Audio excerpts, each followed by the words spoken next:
स्वतंत्रता सेनानियों के लिए दीपेंद्र हुड्डा ने उठाई आवाज। बोले, स्वतंत्रता सेनानियों से माफी मांगे सरकार। पेंशन और अन्य सुविधाएं बंद करने पर फूटा गुस्सा। कोरोना वायरस की आड़ में हो रहा जनता के साथ धोखा। राज्यसभा सांसद और CWC सदस्य दीपेंद्र हुड्डा ने कहा कि स्वतंत्रता सेनानियों की पेंशन बंद करना और उनके परिवारजनों को मिलने वाली योजनाओं को रोकना शहीदों और स्वतंत्रता संग्राम सेनानियों के प्रति कृतघ्नता ही नहीं, घोर पाप है। हमारे देश के महान स्वतंत्रता सेनानियों ने और देशवासियों को पराधीनता की बेड़ियों में न रहना पड़े, इसके लिए अपना सारा जीवन जेल की काल कोठरी में गुजार दिया। जो राष्ट्र अपने शहीदों और स्वतंत्रता संग्राम सेनानियों को अपमानित करता है, वो कभी आगे नहीं बढ़ सकता। उन्होंने कहा कि संयुक्त पंजाब से और 1966 में हरियाणा बनने के बाद से हरियाणा स्वतंत्रता सेनानियों के सम्मान में स्वतंत्रता सेनानी सम्मान समिति चली आ रही थी, जो स्वतंत्रता सेनानियों के परिजनों के मुद्दों और समस्याओं का समाधान करती थी और सरकार और स्वतंत्रता सेनानियों के बीच कड़ी का काम करती थी। सांसद दीपेंद्र ने कहा कि कोरोना की आड़ में स्वतंत्रता सेनानियों और उनके आश्रितों के प्रति हरियाणा सरकार की बेरुखी हैरान करने वाली है। बता दें कि वर्तमान में हरियाणा में 18 स्वतंत्रता सेनानी जीवित हैं। स्वतंत्रता सेनानियों की 422 विधवाएं और 34 आश्रित राज्य सरकार द्वारा दी जाने वाली पेंशन, भत्तों और अन्य सुविधाओं के हकदार हैं।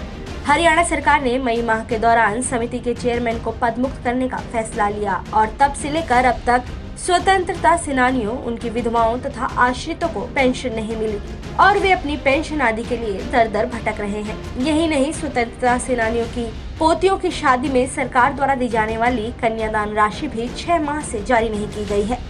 देश को आजादी दिलवाने वाले हरियाणा प्रदेश में स्वतंत्रता सेनानियों के परिजनों को नौकरियों में आरक्षण का लाभ नहीं मिल रहा है, जबकि पड़ोसी राज्यों पंजाब, चंडीगढ़, उत्तर प्रदेश, गोवा, झारखंड, उत्तराखंड आदि में स्वतंत्रता सेनानियों के परिजनों को नौकरियों में 2% आरक्षण का लाभ मिलता है। इसे लेकर स्वतंत्रता सेनानियों के परिजनों में प्रदेश सरकार के प्रति रोष है।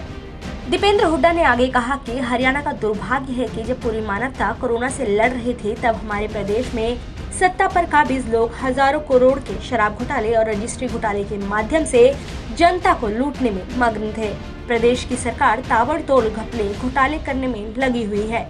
इसी का नतीजा है कि प्रदेश की वित्तीय हालत खस्ता हो गई है। ऐसा कोई दिन नहीं बीतता जब कोई नया घोटाला खुलकर सामने नहीं आता। उन्होंने आगे कहा कि पूरा प्रदेश हाल में उजागर हुए शराब घोटाले और रजिस्ट्री घोटाले का गवाह है। सार्वजनिक तौर पर और मीडिया में जब इस हाई लेवल घोटाले का पर्दाफाश हो गया, तो सरकार की तरफ से लगातार इस पे पर्दा डालने की कोशिशें हो रही हैं। उन्होंने अपनी मांग दोहराते हुए कहा कि सभी घोटालों की निष्पक्ष जांच हाई कोर्ट के सिटिंग जज से करवाई जाए, ताकि दूध का दूध और पानी का पानी हो सके। हल्ला बोल हरियाणा।